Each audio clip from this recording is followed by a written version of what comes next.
Module, le rendez-vous de l'initiative dans les Monts du Lyonnais. Made in Module, le rendez-vous de l'initiative dans les Monts du Lyonnais. Bonjour, bienvenue à toutes et à tous. Nos invités font bouger les Monts du Lyonnais. Chaque semaine, nous vous présentons une nouvelle initiative. Aujourd'hui, j'ai le grand plaisir d'accueillir Yann Malesson. Bonjour Yann. Bonjour Stéphane. Alors Yann, tout le monde le connaît, c'est celui qui anime les années 80, l'émission des années 80 sur Radio Module. Et Yann a plein de talent, on va pas se mentir, on va se tutoyer. Ouais, on se tutoie, on se connaît, effectivement. Alors Yann, en plus des années 80 et les auditeurs que tu fais danser tous les vendredis soirs, dis-moi en quoi fais-tu bouger les Monts du Lyonnais ? Écoute, je sais pas si je fais vraiment bouger les Monts du Lyonnais. On va dire que j'apporte juste de l'information, un complément d'information sur la météo des Monts du Lyonnais et plus précisément sur l'Arajas-l'Aubépin. Alors, on peut dire que tu as créé en fait un site internet qui donne des relevés météorologiques, c'est bien ça ? Ouais, c'est ça. J'ai fait un site. Voilà, j'ai une station météo chez moi où je relève les infos instantanées et je les diffuse sur Internet. Après, viens voir qui veut sur mon site les relever en temps réel. Alors, l'adresse du site, justement, on peut la donner ? Oui. C'est www.meteo-aubépin.fr. Alors, Aubépin, A-U-B-E-P-I-N. Voilà. Donc basé proche de l'Arajas. Voilà, c'est sur la commune de l'Arajas. D'accord. Donc les gens peuvent venir se connecter sur le site, consulter la météo qu'il a fait, qui est en train de se produire, c'est ça, sur la commune. Ouais. Alors c'est vraiment de l'instantané. Voilà. Donc en fait, il y a la station météo envoie un point toutes les 1 ou 2 secondes, je ne sais plus comment c'est configuré, mais toutes les 2 secondes, il y a un relevé qui indique la température extérieure, la température ressentie, l'humidité, la pluie, la direction du vent, la vitesse du vent. Voilà, il y a peut-être encore quelques. Il y a beaucoup de paramètres. Et tu es la seule station, on va dire, sur les Monts du Lyonnais ou presque à faire ce genre d'exercice. Sur les Monts du Lyonnais, il y a d'autres stations qui sont en service, mais qui sont pas retransmises sur Internet. Des stations accessibles comme la mienne, il y en a pas vraiment sur Internet, dans les Monts du Lyonnais. Accessible et gratuite. Je crois que c'est important. Oui, gratuit, de préciser. En fait, à l'origine, j'avais monté une station météo d'abord pour moi, où j'ai voulu enregistrer les données en temps réel sur un enregistreur, un datalogger, exactement. Et puis, ce datalogger, il faisait la fonction aussi, je pouvais balancer les infos sur Internet. Donc, je me suis dit, tiens, je vais faire une petite page Internet où, quand je serai en vacances, je vais pouvoir regarder le temps qu'il fait à l'Aubépin. Et puis voilà, donc du coup, je me suis fait une page. Et puis après, vu que j'aimais bien aussi faire de la programmation Internet, j'ai dit, autant faire un site. Et puis voilà, c'est parti comme ça. Et puis du coup, j'ai ouvert un nom de domaine, météoaubépin.fr. Et puis j'ai donné l'adresse. Et puis chacun va voir les infos qu'il veut aller chercher. Et je crois qu'on peut également retrouver certaines prévisions de ta part. Alors là, c'est plutôt sur Facebook, c'est ça ? Oui, alors sur le site Internet en lui-même, il y a une prévision météo qui se fait automatiquement. C'est des prévisions météo à 12 heures. Bon, alors vu que c'est des prévisions automatiques, c'est pas très fiable. Ça donne une ligne qui indique les grandes lignes sur 12 heures. C'est quand même pas très fiable. Et de temps en temps, effectivement, il m'arrive de donner des prévisions sur la page Facebook du site météoaubépin.fr. En général, je donne des prévisions météo quand il va se passer quelque chose, surtout en hiver, quand il va y avoir des grosses chutes de neige, des gros coups de vent, ou en été, des grosses températures chaudes. Ou voilà, je donne des prévisions quand il y a un événement important.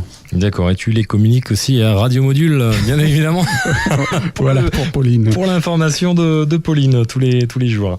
Une station météo, c'est gros comment ? Taille d'une boîte à chaussures, d'un mobil-home Alors ça dépend le modèle que c'est. Voilà, si on veut une station météo professionnelle ou semi-professionnelle, il n'existe pas 50 modèles non plus. Les modèles qui se vendent beaucoup, c'est la marque Davis Instruments. Moi, la mienne, c'est une Davis Instruments Vantage Pro 2.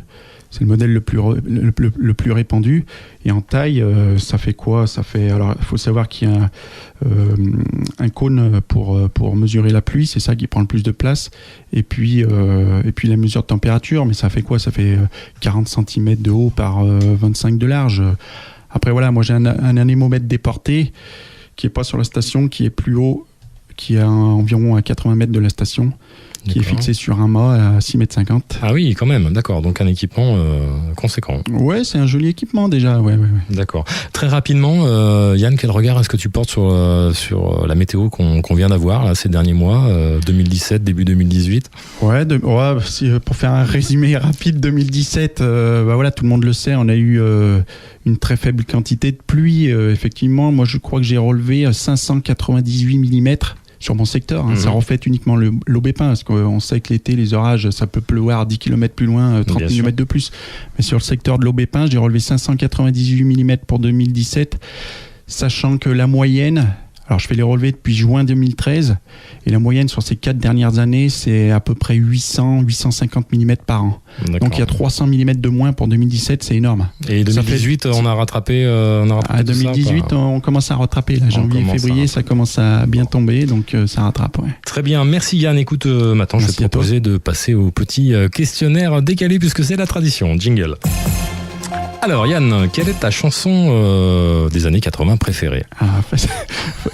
Il y en a beaucoup, Stéphane, tu le sais. Qu'est-ce que je pourrais te dire ? J'aime bien Renaud, alors je dirais Renaud, Miss Maggie. Très bien. Est-ce que tu es plutôt pluie ou neige ? Je suis neige. Quand on aime la météo, en général, on aime bien le froid, on aime bien la neige. Quand on habite à l'Aubépin, il faut aimer la neige. Il n'y a pas le choix. Il n'y a pas le choix. Alors, qu'est-ce qu'un bûcheron ? Ça, c'est la petite question stupide, on les adore. Un bûcheron, alors j'ai envie de dire c'est un quart qui n'est pas carré. Mais pas du tout, c'est un bûcheron sans H. Facile. Voilà. Facile. Et enfin, alors une question pour toi, bien sûr. Quelles sont les températures extrêmes que tu as relevées donc sur les monts du Lyonnais ? Oui, d'accord. Alors les températures extrêmes, la température la plus haute que j'ai relevée à l'Aubépin, et c'est énorme, c'est 35,5 degrés. Il me semble que c'était en 2015. Et c'est vraiment énorme pour l'Aubépin. Il faut savoir qu'à l'Aubépin, les températures supérieures à 30 degrés, il y a 1 ou 2 jours par an maxi. Et la plus basse ? La plus basse, alors justement, j'ai loupé, j'avais pas encore ma station, c'était en février 2012. On avait relevé des températures de moins 18, moins 20. J'avais pas la station, mais après, j'ai relevé en 2014, moins 11,5, je crois. D'accord, très bien. Merci Yann d'être venu jusqu'à moi dans les studios de Radio Module. Mais tu connais bien l'adresse. Écoute, c'est un plaisir, Stéphane. Merci de m'accueillir dans ton émission. Merci également Emilien aujourd'hui pour la technique. Emilien, technicien de rigueur, de circonstances ce soir. Voilà, aujourd'hui pour l'enregistrement. Et on va souhaiter à tous et à toutes une très bonne météo pour les mois à venir. Et quant à moi, je vais rappeler aux auditeurs que l'émission sera disponible en podcast sur le site internet de la radio, mais également sur la chaîne YouTube de la station. Et n'oubliez pas de vous abonner. Si enfin vous êtes une entreprise, une association, même un particulier, vous portez un projet, une initiative et vous faites bouger les monts lyonnais, n'hésitez pas à nous contacter par mail contact@radiomodule.fr pour participer à l'émission. Très bonne journée à tous à l'écoute des programmes de Radio Module et je vous dis à la semaine prochaine. Au revoir. Merci, au revoir.